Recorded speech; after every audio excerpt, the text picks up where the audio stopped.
আসসালামু আলাইকুম দর্শক, চাষিদুল মিয়া ইউটিউব চ্যানেলের পক্ষ থেকে স্বাগতম।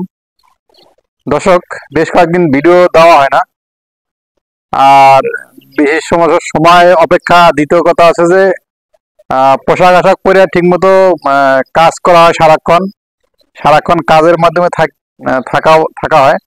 এই জন্য ভিডিও কথা বলার সুযোগ থাকে না। তো এটা অবশ্য গতকাল গতকাল এই চারাটা রোপণ করছি। এটা হচ্ছে লাউয়ের চারা। এটা আমি অবশ্য কিনে আনছি। এই চারাটা অবশ্য কিনে আনছি, কোকোপিটের মাধ্যমে এটা চারা বড় করছে। আর এই চারাটা অবশ্য এটার এখানে রোপণ করছি বীজ। আজকে 8 দিন হইলো এই চারা রোপণের বয়স। আর এটা হচ্ছে গতকাল কোকোপিটের থেকে চারা উৎপাদন, সেখান থেকে কিনে নিয়ে আইছি। পার পিস নিচে 10 টাকা। তো দর্শক, আজকে মূলত দেখার উদ্দেশ্য হচ্ছে যে এই সবাই আমরা বেডের মাধ্যমে করি, এবং লাউ চাষ আমরা বেডের মাধ্যমে করি এবং খোলা আকাশের নিচে জমির মধ্যে করি। কিন্তু আমি আধুনিক প্রক্রিয়া, আধুনিক যুগ, ডিজিটাল যুগ, আধুনিক ভাবে লাউ চাষ কিভাবে সম্ভব বা কিভাবে করা যায় সেই পরিকল্পনা করতেছি এবং নিচ্ছি। আর এটা দেখছেন একটা ড্রাম। এই ড্রামের মাঝখানে কেটে অবশ্য একটা মাটি এখানে দেওয়া হয়েছে। এখানে সার দেওয়া হয়েছে, টিএসপি সার দেওয়া হয়েছে। টিএসপি এবং ভার্মি কম্পোস্ট, গোবর আর পটাশ, ইউরিয়া দেওয়া হয় নাই। টিএসপি, পটাশ এবং ভার্মি কম্পোস্ট 3টে সার মিক্স করা হয়েছে। মিক্স করার পরে 5 থেকে 7 দিন এটা অবশ্য মাটি দিয়ে রাখা হয়েছে। তারপরে অবশ্য গতকাল চারাটা রোপণ করা হয়েছে। আজকে অবশ্য ওয়েদার খারাপ, আকাশে বৃষ্টি নামছে। ড্রাম পদ্ধতিতে, এটা বলে কি ড্রাম পদ্ধতিতে লাউ চাষ। ড্রাম মানে একটা টপ। এটা টপ ধরতে পারেন, এটা টপ অথবা ড্রাম পদ্ধতিতে। শুধু এই জায়গায় না, এখানে একটা করছি। গাছ চারা দিছি 2টা, বেশি যেহেতু দেওয়া যাবে না, খাবারটা নষ্ট করবে। এটার পাশাপাশি 1-2টা চারা, যদি চারা রোগ আক্রান্ত মারা যায় তো এই চারাটা অবশ্য হবে। এটা যদি মারা যায় এটা হবে। আর এটা 2টা পদ্ধতি ব্যবহার করা আছে। একটা পদ্ধতি হচ্ছে এটা বীজ থেকে চারা উৎপাদন, আর এটা চারা থেকে একবারে ডাইরেক্ট বেডে উৎপাদন। মানে এটা হচ্ছে কোকোপিটের চারা, ডাইরেক্ট চারা রোপণ করা হয়েছে। আর এটা বীজ থেকে এই পর্যন্ত আসছে 7 দিনে। তিনটা তিনটে চারা রোপণ করা হয়েছে। আজকে অবশ্য বৃষ্টি করছে, প্রচুর বৃষ্টি।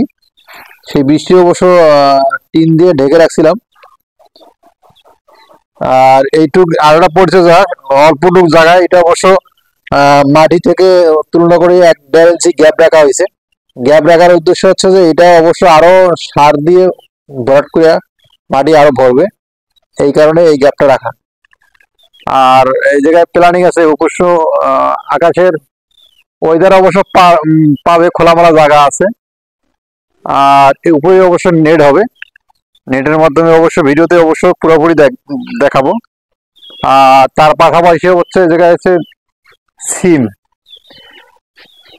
সিমের ডাল বা ডগা বলেন, মাশাআল্লাহ ডগা। এটা অবশ্য পড়ে গেছে, আবার ব্যাগ উপরে উঠছে। তো এটা অবশ্য এদিক দিয়ে যাচ্ছে না। এদিক দিয়ে না যাওয়ার কারণ হচ্ছে যে এদিক দিয়ে ছায়াযুক্ত হওয়ার কারণে এদিক দিয়ে যাচ্ছে না, যাচ্ছে শুধু এদিক দিয়ে। এদিক দিয়ে ছায়া নাই, এদিক দিয়ে খুব দূর হচ্ছে। এটা অবশ্য এটা জাংলা দিলে হয়তো কদুর জন্য হবে, লাউর জন্য হবে। গ্রাম ভাষায় যেটা কদু বলে, লাউ তার পাশাপাশি অবশ্যই এদিক দিয়ে হবে। তো আমি এখানে ড্রাম পদ্ধতিতে লাউ চাষ আমি আরো বাইরে কিছু করছি, সেটা অবশ্য দেখাবো। তো অনেক বৃষ্টি হওয়ার কারণে এটা অবশ্য মরিচ লাগানো হয়েছে, মরিচ গাড়ানো হয়েছে। পুরো একটা ভিডিওতে আপনারা দেখছেন। এটা মরিচটা মারা গেছে, যেহেতু মালচিং পদ্ধতিতে মরিচ চাষ করতে পারিনি, বেগুন চাষ করতে পারিনি। এই বেগুন চারা করা অবশ্য জীবিত রয়েছে, বেগুন চারা অবশ্য জীবিত রয়েছে, অবশ্য ফুল আসছে। আর পাশাপাশি এই যে দেখতে পাচ্ছেন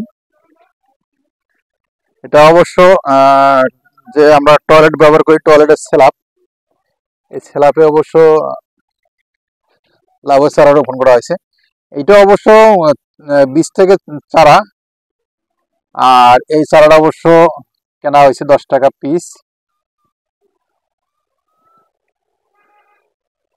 আকাশে বৃষ্টি পড়ছে, আজকেও প্রচুর বৃষ্টি পড়ছে, বৃষ্টি পড়াতে।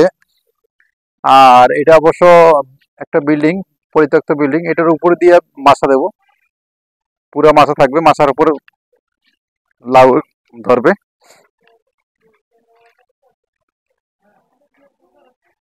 এই একটা, এখানে 4-5টা রোপণ করা হয়েছে, যেহেতু আমাদের জায়গার স্পেস অনেক বড়। আর যেহেতু মাটি, এটা নিচে অবশ্য মাটি, নরম মাটি, সেক্ষেত্রে শিকড় অবশ্য নিচ দিকে চলে যাবে।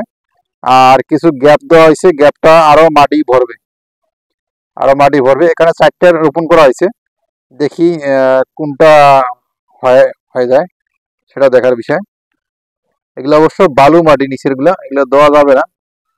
আর এই জায়গায় মাটিটা অবশ্য আলাদা।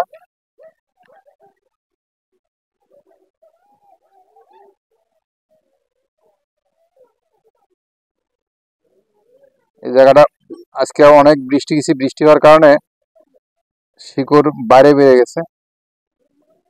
তো অবশ্যই এগুলো বীজ থেকে। আর এটা হচ্ছে কোকোপিট চারা। আমি যেখানে দাঁড়ানো রয়েছি, এটা পরিত্যক্ত বিল্ডিং, এই বিল্ডিং এর অবশ্যই বাঁশ দেওয়া হয়েছে, বাঁশের উপরে মাচা হবে, মানে জাংলা হবে। এই জাংলাটা অবশ্য পুরোপুরি বিল্ডিং এর উপর দিয়ে হবে। এখানে অবশ্য লাউ ধরবে ইনশাল্লাহ। আপনারা পুরো ভিডিওগুলো অবশ্যই আপলোড এই চ্যানেলে পাবেন। যারা নতুন আছেন তারা ভিডিওগুলো দেখার চেষ্টা করেন, পুরোপুরি না দেখলে অবশ্য কিছুই বুঝবেন না। আর যেহেতু প্রত্যেকটা আপডেট আমার এই চ্যানেলে দেই, আমি কি কি করি সেটা অবশ্য দেখাই।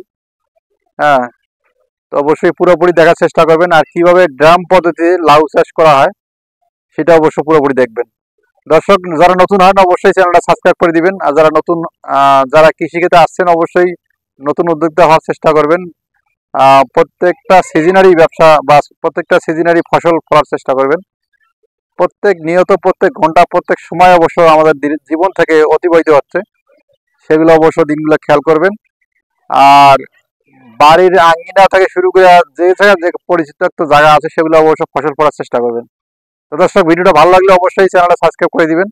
আর অল বাটন দিয়ে চাপ দিবেন। অবশ্যই প্রত্যেকটা ভিডিও অবশ্য ভিডিও আপলোড হওয়ার সাথে সাথে আপনারা পেয়ে যেতে পারেন।